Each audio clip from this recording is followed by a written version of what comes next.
Agora é o Evangelho de Jesus, o Evangelho maravilhoso, o Evangelho da plenitude, o Evangelho de toda a sabedoria de Deus, agora. Pois é, eu quero ler com você hoje, o mais rapidamente possível, o texto de Colossenses 2, de 1 a 4. Colossenses 2, de 1 a 4, sobre fé e ciência como sendo dons de Cristo. Tem gente que diz, a fé sim é um dom de Cristo, mas a ciência não.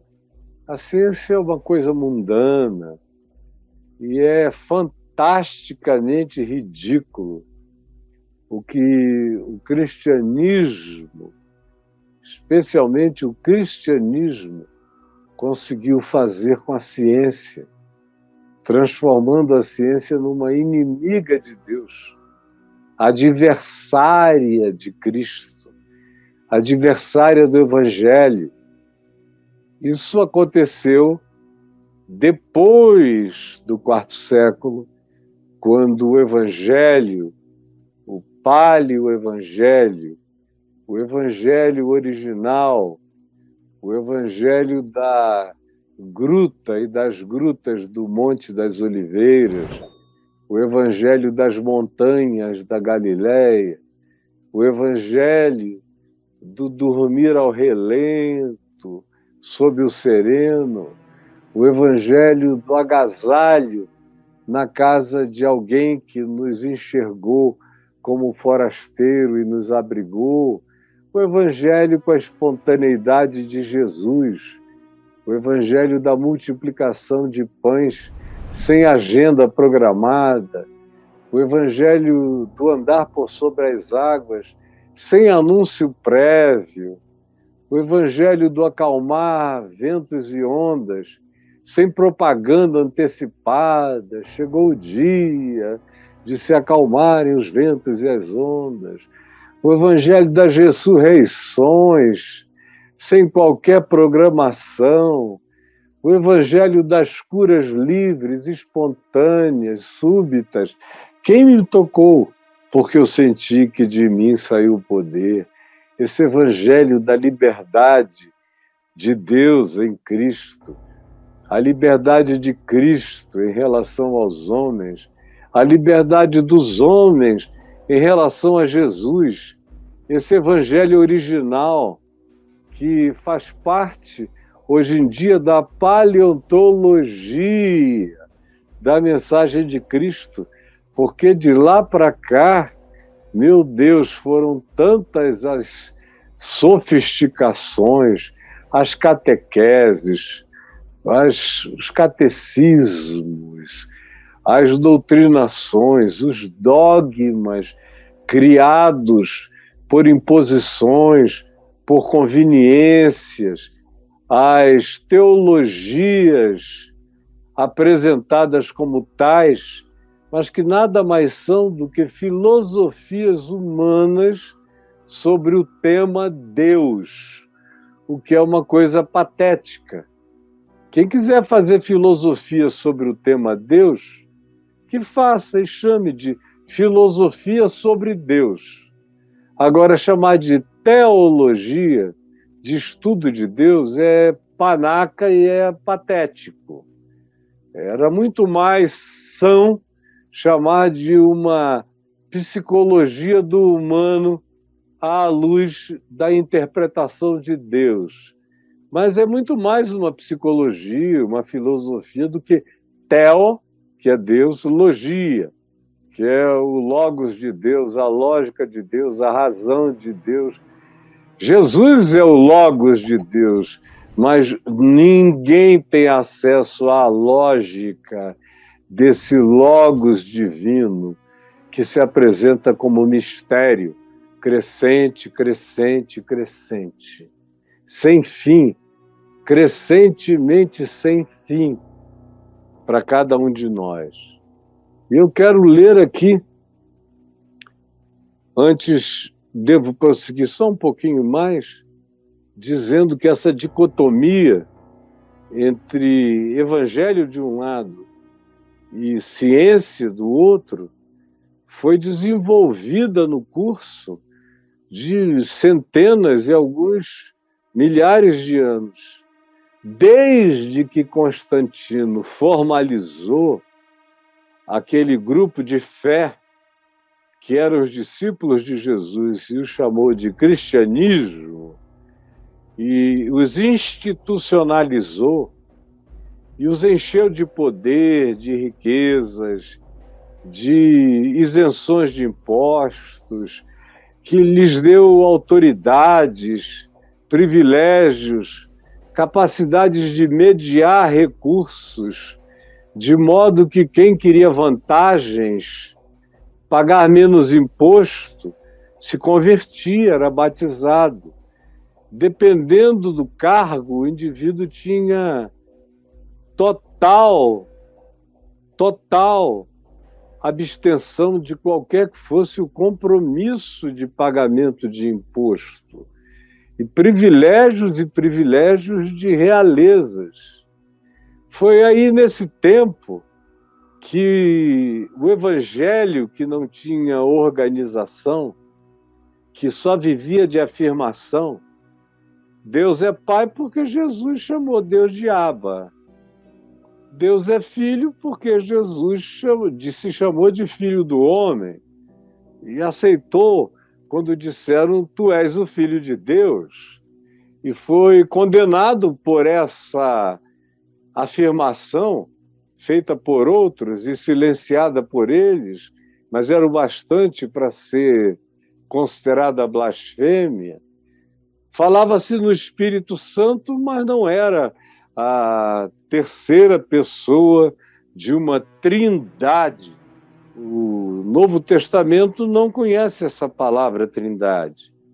Fala do amor do Pai, da graça do Filho, do poder do Espírito Santo, de um só Deus nessas manifestações que estão presentes desde o Velho Testamento. No Velho Testamento, Isaías chama Deus de Pai.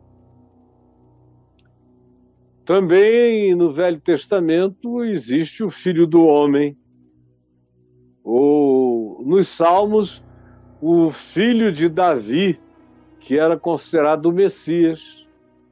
O Espírito de Deus, mencionado no Velho Testamento, e em Isaías também, de Espírito Santo. No Novo Testamento a mesma coisa, mas sem nenhuma doutrinação, nenhum triângulo, nenhum olho no meio, nenhuma tentativa de explicar a coadjuvância ou não dos três partícipes, sendo um só, dando um nó na cabeça humana, porque é inconcebível para qualquer lógica humana que três distintos sejam um, quando na realidade Jesus não tentou explicar isso. Ele disse: eu e o Pai somos um. E disse: o Pai vai mandar o Espírito Santo, que é meu, que fala de mim, da minha parte, que é o meu Espírito, que vai ensinar vocês todas as coisas. Eu amo vocês, peçam em meu nome. Agora, eu nem vos digo que vocês precisem pedir em meu nome, porque o próprio Pai vos ama e tem prazer em atender. E o Espírito Santo é dado a todo aquele que pede. Pai, me dá o Espírito Santo. E o Pai dá o Espírito Santo, porque ele é bom. Ele não é do tipo de pai que, se o filho pedir um pão, ele dá uma pedra. Se pedir um ovo, ele dá uma serpente. Não. É até aí que o Novo Testamento vai. E os apóstolos, eles sabem que a manifestação do Espírito Santo é a manifestação do Cristo vivo, ressuscitado, que a presença do Espírito Santo é a presença do Pai no coração de todo ser humano. e que a presença do Pai no coração de todo ser humano é equivalente à presença do Filho, porque ele disse que onde o Pai está, ele e o Pai são um, e diz para que eu e o Pai habitemos em vós, que já são habitados pelo Espírito Santo. A habitação do Espírito Santo é a habitação do Pai e do Filho, acerca de quem Jesus disse, eu e o Pai somos um. E Paulo diz, ora, o Espírito é o Senhor. E aonde está o Espírito do Senhor, aí é a liberdade. De modo que essa tentativa de triangular Deus, de criar uma trindade elaborada, tudo isso já é filosofia grega aplicada. E daí em diante é uma multidão de sofisticação, de dogmas, de tudo o que os homens chamavam de ciência, mas prestem atenção, ciência baseada na filosofia dos gregos. Nos 2 primeiros séculos, os gnósticos tiveram um papel muito forte em algumas alas da igreja, mas eles foram caindo num estado de heresia desprezada. Quando chegou no 4º século, nos dias já de Constantino e da oficialização dos discípulos de Jesus em cristianismo, quando tudo entra em derrocada, aí a gente começa com essa tentativa de transformar a fé simples do Evangelho numa elaboração filosófica, de natureza aristotélica, em primeiro lugar. Houve grupos que utilizaram-se da filosofia platônica e da sua dicotomia. Houve outros grupos que adotaram a filosofia grega em razão da bondade filosófica manifesta por Sócrates. Houve outros grupos que se tornaram estoicos, especialmente no tempo de martírios e de perseguições, onde o sofrimento era relegado a um plano da insensibilidade, conforme a filosofia estoica, e eles foram abraçando filosofias e filosofias, e nunca deixaram de ser doutores das filosofias gregas. Até as nossas expressões para caracterizar as nossas ciências teológicas, como hermenêutica, a arte da interpretação, que vem de Hermes, o portador das mensagens verdadeiras no panteão greco-romano. Apologia, apologética, que vem de Apolo, que é um deus multifacetado, com muitos poderes, mas também com poder de ciência, sabedoria e de comunicação. Ardente, calorosa, é o apologeta, é o que defende a fé. E aí você pode ir andando, que você vai encontrando uma quantidade grande de expressões que vêm da filosofia grega absorvidas no rol de etimologias e de expressões e de semânticas e de conotações cristãs, a ponto de que, por exemplo, houve um tempo, e até hoje ainda tem muita gente assim, que acha que só consegue entender a mensagem do Evangelho quem sabe grego. Vocês imaginem só, o reducionismo de um Deus que falou a palavra original em aramaico, mas como o grego era a língua da filosofia, transcreveram tudo para o grego para ser mais universal a leitura, e depois de um tempo o grego passa a ser a língua sem a qual ninguém entende nada de Deus. Vejam que loucura mais presunçosa e não universal, e localizante, e presa, e engessada e diminuída. Tudo isso é pateticidade. Pateticidade. Quem aprendeu o que eu ensino sempre, que foi o que os apóstolos ensinaram, e o que Jesus ensinou, que ele é a chave interpretativa, pode ler o Novo Testamento em russo, em iscariana, em grego, em português, nas versões mais variadas, porque tendo esse eixo da encarnação de Jesus, da vida de Jesus, interpretando o que falava, dos gestos e dos modos dele, das atitudes dele, quem tem isso como referência entende tudo. Sabendo grego ou não sabendo grego, entende, compreende o que é a palavra, o que é o espírito dela para vivê-la. Afinal de contas, Jesus não disse: as minhas palavras são grego e hebraico. Ele disse: as minhas palavras são espírito e são vida. Decorrem da observação de quem eu sou, do que eu digo, ensino e de como eu vivi e encarnei o que eu ensinei, porque eu não sou esquizofrênico. Tudo que eu ensinei eu pratiquei. Por isso, se pode dizer que o Verbo se fez carne, se encarnou, virou gente, representou a palavra de Deus, para que quem quisesse ver, visse, ouvir, ouvisse, sentir, sentisse, perceber, percebesse. O resto é complicação do cristianismo e da era constantiniana. Aí a gente está aqui em Paulo, que é um dos maiores representantes do paleo-evangelho. E olha só o que ele diz no capítulo 2, do verso 1 em diante. Gostaria, pois, que saibais quão grande luta venho mantendo por vossa causa, pelos laudicenses, e por quantos não me encontraram ainda face a face.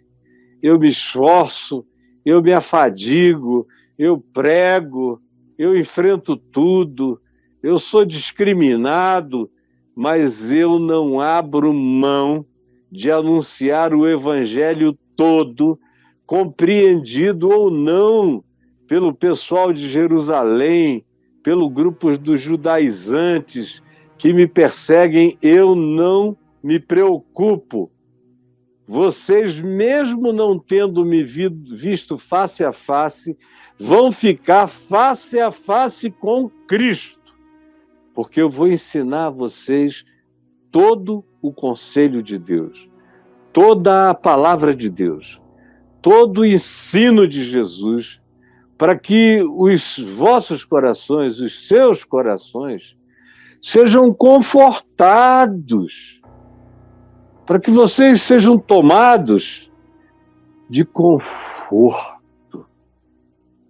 Paulo disse: o evangelho não trouxer conforto, não trouxer leito para a alma, não trouxer sono, repouso, calma, serenidade, paz, aconchego, embutimento.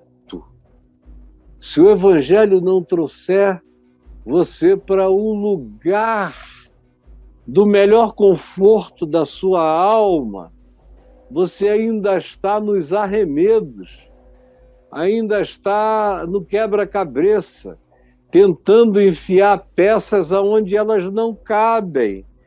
Mas eu estou aqui para fazer vocês caberem no lugar da identidade, da individuação confortável de cada um de vocês. Isso é uma coisa linda, para que os seus corações sejam confortados, vinculados juntamente em amor.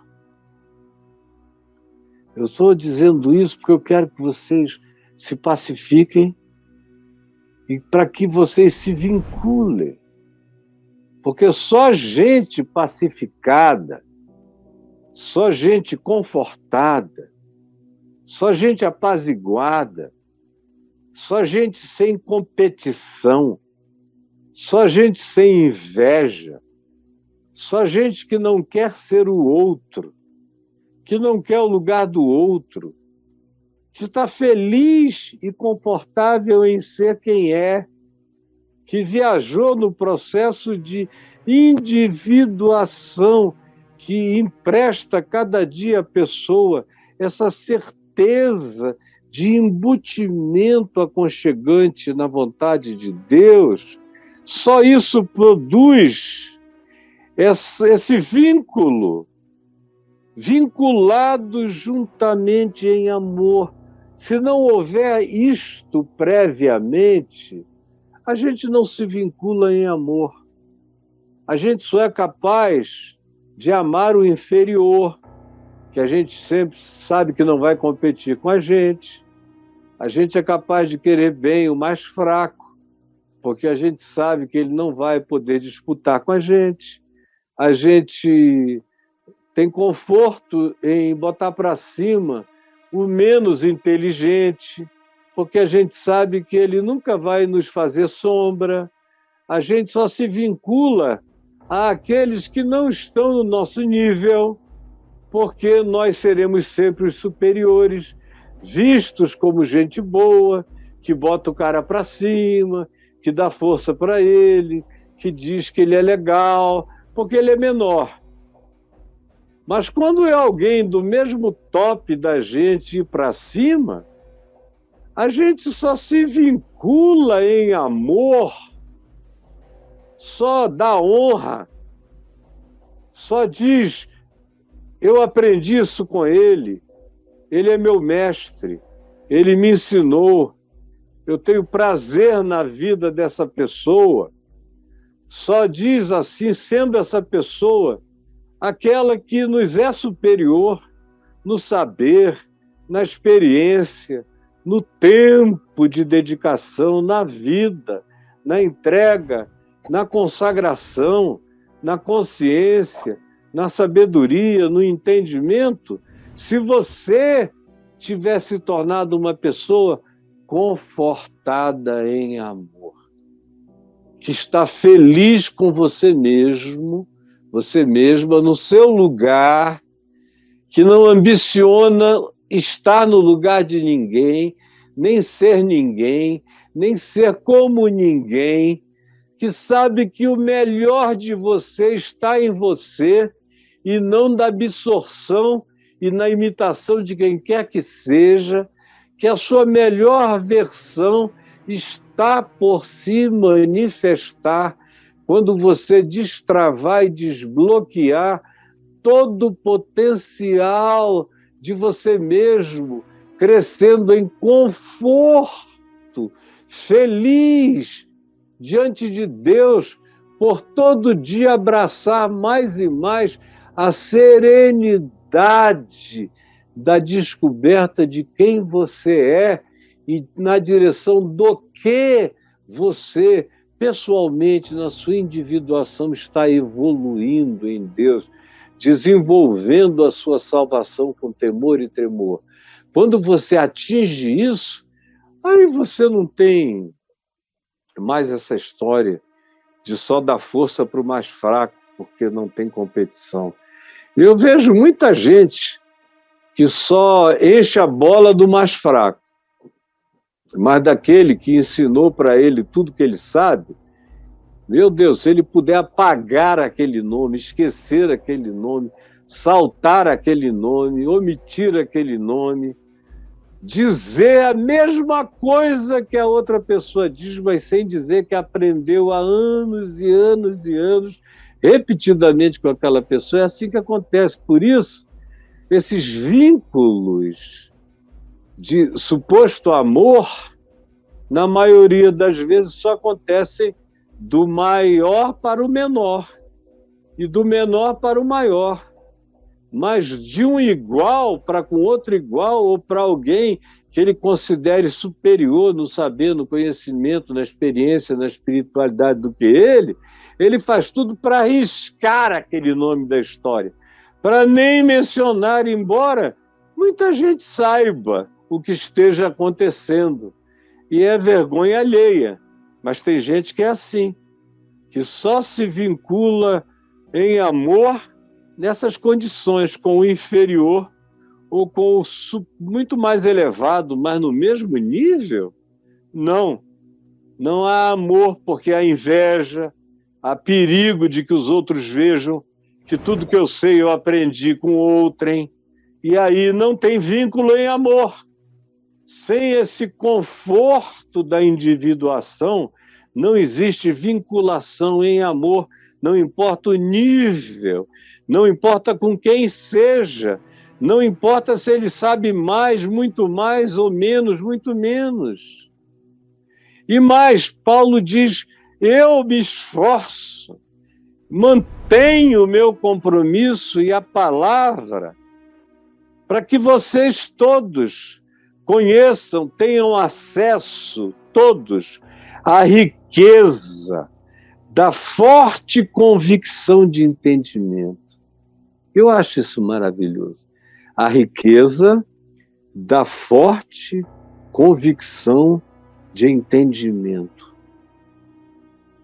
A riqueza da forte convicção de entendimento. Você se pacifica, encontra seu embutimento, seu conforto. Você se vincula em amor, porque você está crescendo em individuação, o que vai matando toda comparação e inveja, disputa e coisas semelhantes às que eu falei. E você se concentra no desenvolvimento dessa riqueza, porque é uma grande riqueza, essa forte convicção de entendimento. Isso é uma riqueza poderosa. Eu estava conversando com um amigo meu muito querido outro dia, que me mandou um texto sobre alguns amigos teólogos que alimentam a dúvida como quase que um bem indispensável para o crescimento teológico, para o desenvolvimento teológico. E eu vejo isso há anos, há décadas, há meio século. E vejo alguns adulando, beijando, acariciando, namorando a angústia, a melancolia, a dúvida. E para não lhe ser ofensivo, eu fico calado. Fico em silêncio. Porque parece que para você ser profundo, você tem que ter dúvida, tem que ter angústia. Não pode estar tomado dessa riqueza de forte convicção, definição, certeza de entendimento. Não pode dizer, para além de eu tenho esperança que seja assim, não pode dizer eu sei que é assim. Porque parece presunção. Só Paulo pode dizer, sei, eu sei, sabemos.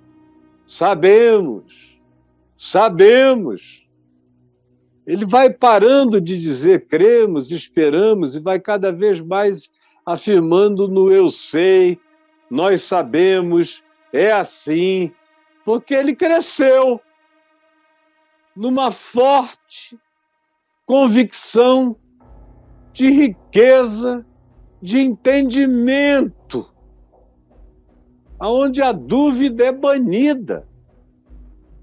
Você não sabe explicar todas as coisas que existem, mas você não tem dúvida a respeito de nada, porque aquilo que você sabe é infinitamente maior e pujante e enraizado e significante do que aquilo que você desconhece. Você conhece pessoalmente aquele e aquilo em quem todas as coisas são e se explicam. Se eu não sei explicar a fenomenologia de todas as coisas, não é problema, porque eu conheço aquele em quem todas as coisas estão explicadas e são nele. Essa é a forte riqueza de convicção, de entendimento. Quando perguntaram a Jung, no fim da vida dele, se ele cria em Deus, ele falou, já crie. Eu agora não, agora eu sei Deus para mim. Essa é a riqueza da forte convicção de entendimento. Agora, isso só acontece se você faz essa viagem de não querer se comparar com ninguém, encontrar o seu conforto, se você não tem medo da superioridade de ninguém, se você reconhece a sabedoria de Deus no outro, em quem você aprendeu, que tem mais experiência que você não nega as fontes do saber que Deus usou para te iluminar, porque você pessoalmente cresce dia a dia nessa riqueza, dessa forte convicção de que o que você sabe, que o que é seu, que entrou em você ninguém arranca, e que o tempo não vai diminuir, e que não depende de emoção nem de sentimento. É uma riqueza de convicção, vem da fé, que é a convicção de coisas que se esperam e a firme convicção de fatos que se não veem. Firme convicção de entendimento. Eu sei para mim e ninguém arranca. E aí, Paulo prossegue afirmando, além dessa forte convicção de entendimento, ele diz, para compreenderem, para que vocês compreendam plenamente o mistério de Deus, que é Cristo. O mistério de Deus não são buracos de minhoca, nem buracos negros, nem a antimatéria, nem a matéria negra. Não. O mistério de Deus é Cristo, em quem todos os universos existem. Em Cristo. Nele, tudo que existe, todos os cosmos, todas as dimensões, todas as criaturas, nele subsistem. Se ele parasse de respirar a vida no universo, nos cosmos, nas dimensões, para as criaturas, para os multiversos, alimentem-se elas de que natureza de vida alimentem-se. Sejam elas, de que natureza de energia elas sejam. Todas elas se alimentam dessa força essencial, desse poder, dessa vida que se entregou para criar.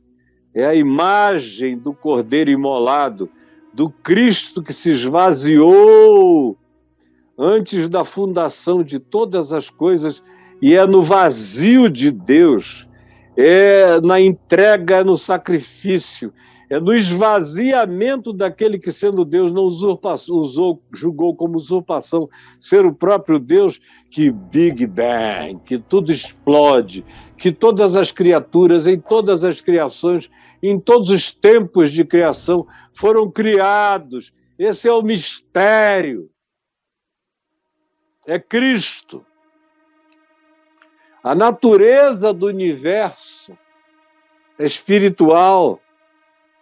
Todas as coisas, até aquilo que a gente chama de matéria, subsiste na natureza do Espírito Criador de todas as coisas.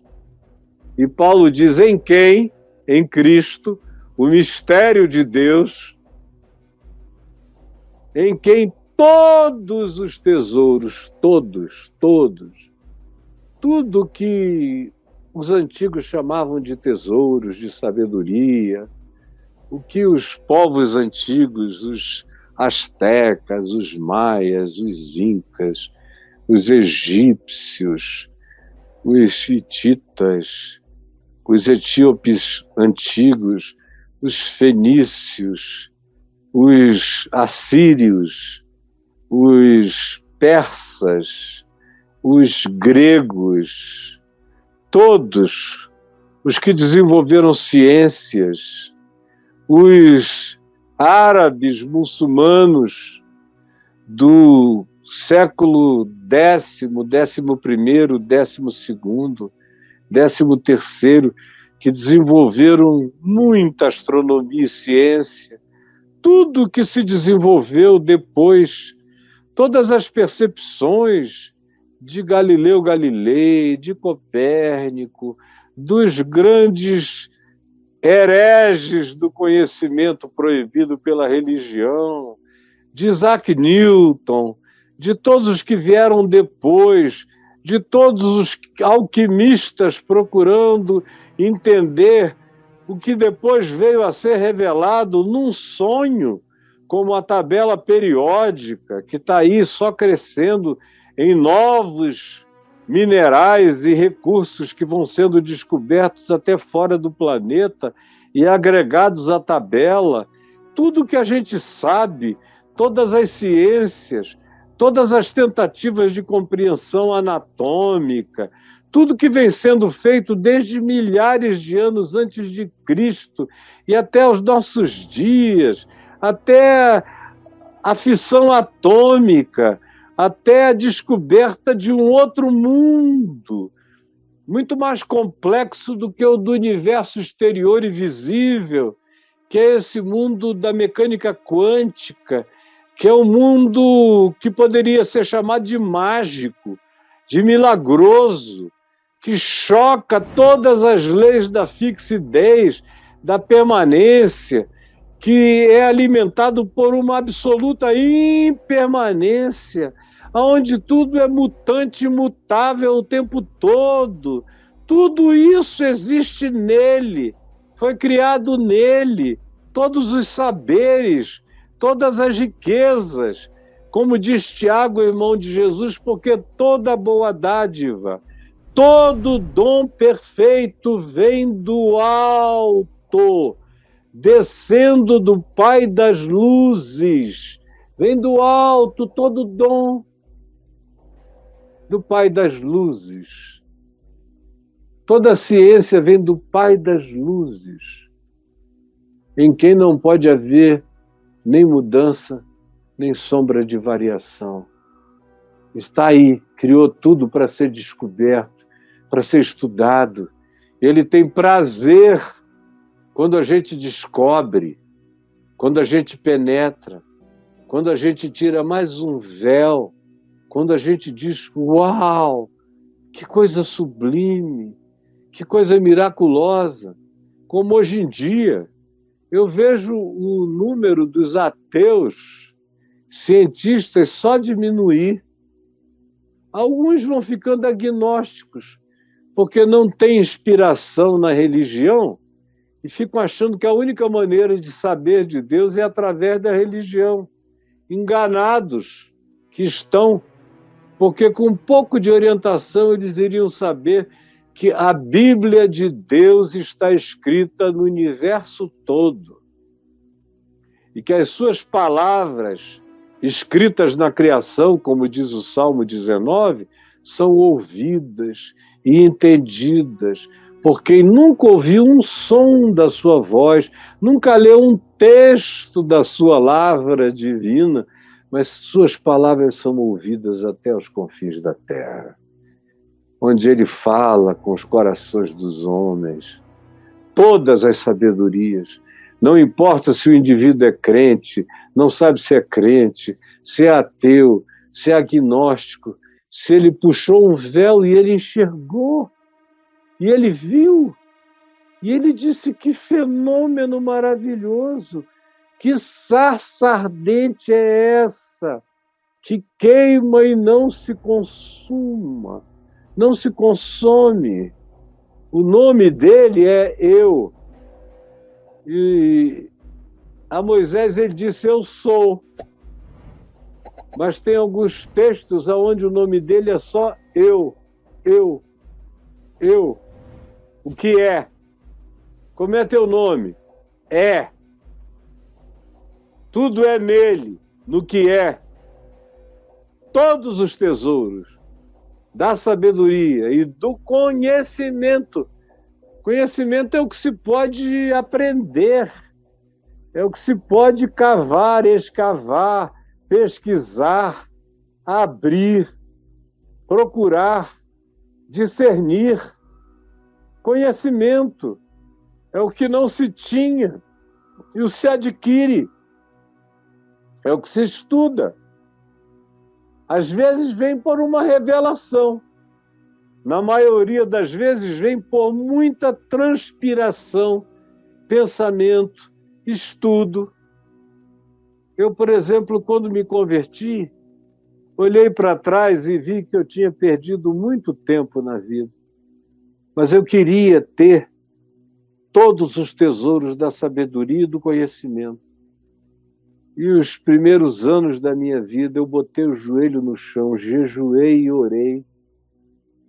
E todo mundo que conviveu comigo na minha casa sabe que eu vinha falar em línguas sem querer, sem buscar, profetizar sem buscar, orar por doentes que ficaram curados, muitos e muitos, sem nunca achar e divulgar qualquer coisa dessas, porque eu só tinha uma oração: Senhor, me dá discernimento, sabedoria e conhecimento.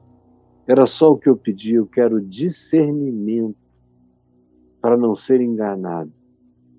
Eu quero sabedoria para mergulhar no que tu chamas vida, prosperidade, saúde humana, mental.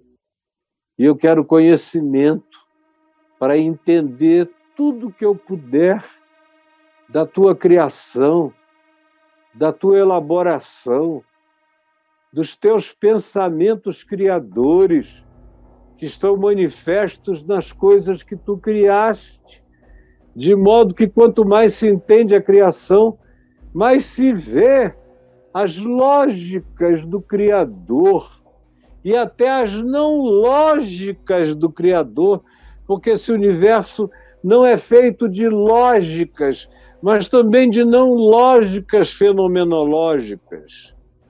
E eu quero conhecer as lógicas e as não lógicas, me ensina. E os primeiros 10 anos foram com essas orações e leitura, uma avidez louca para ler de tudo. Logo eu fui vendo que a teologia era muito parca. A melhor teologia ainda era muito pobre. Ainda era muito análise de textos, exegese, hermenêuticas muito vinculadas à sabedoria grega, e eu queria era conhecimento mesmo. Eu queria entrar no âmago, no intestino, na natureza das coisas.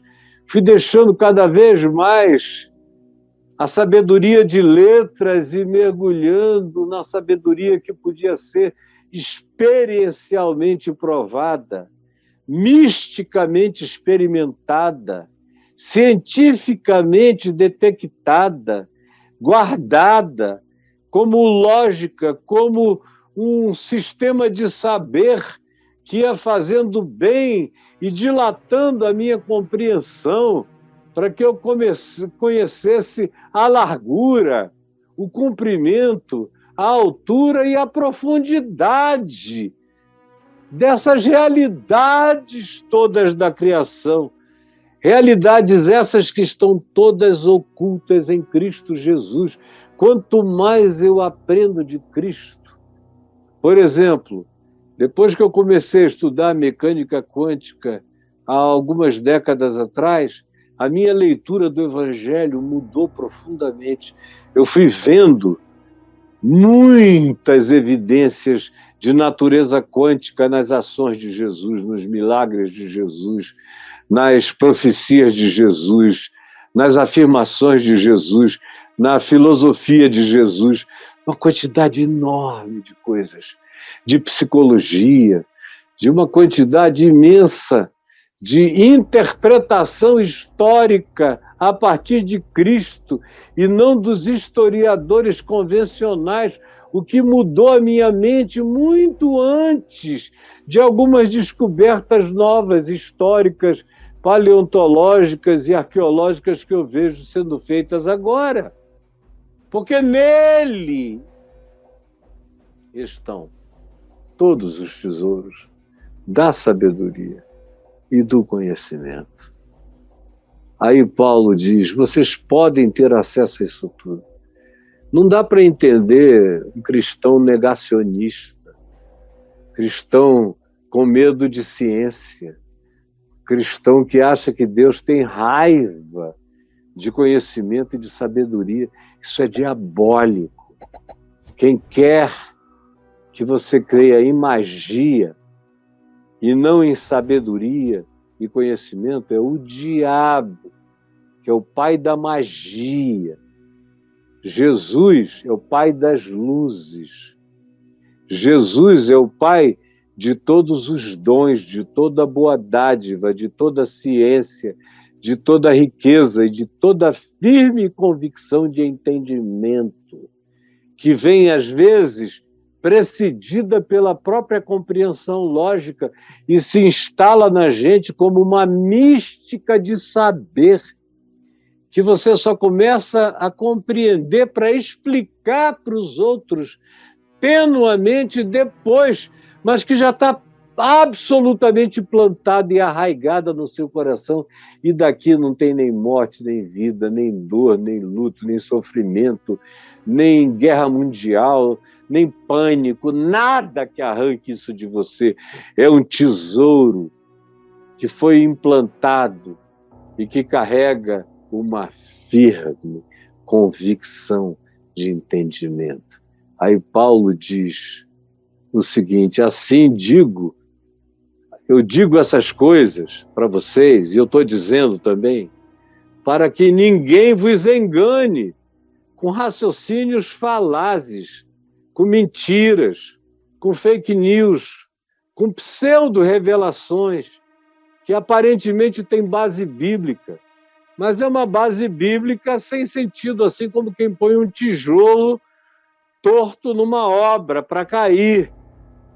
Aonde a Bíblia é citada, não necessariamente tem alguma verdade, na maioria das vezes tem mentira, porque a maioria das pessoas não conhecem a Escritura, muito menos o Evangelho, muito menos o Cristo dos Evangelhos. Então a base bíblica, em geral, é o caminho do erro.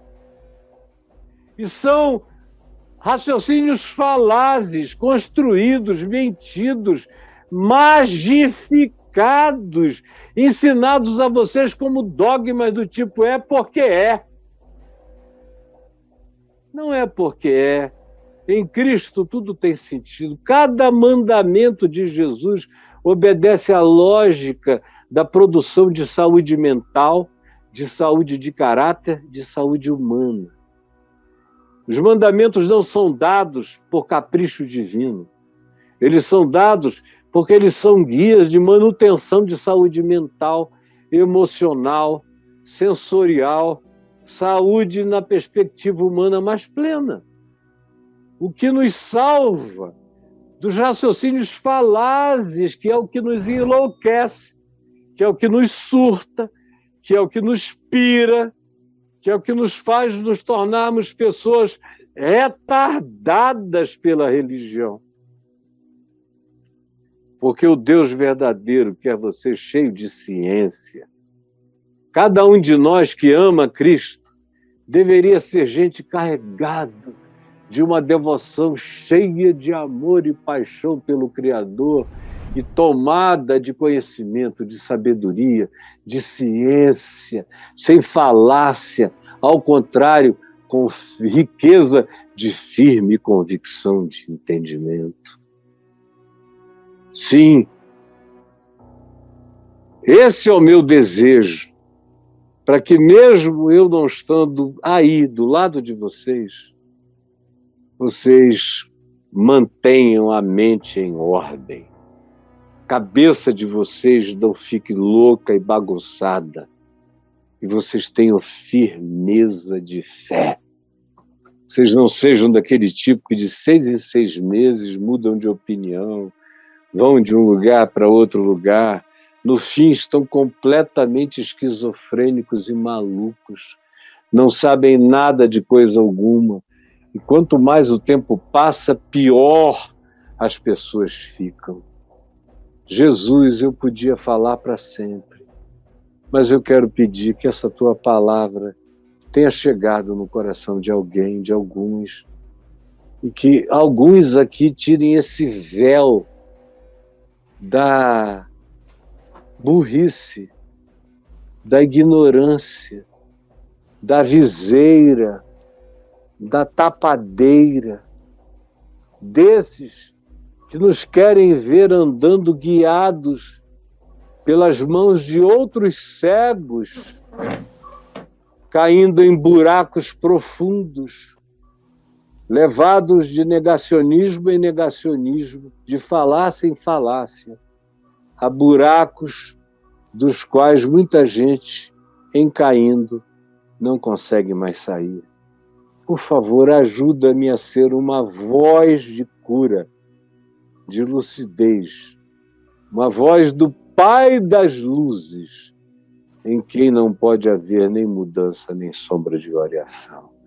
É o que eu te peço em nome de Jesus. Amém e amém.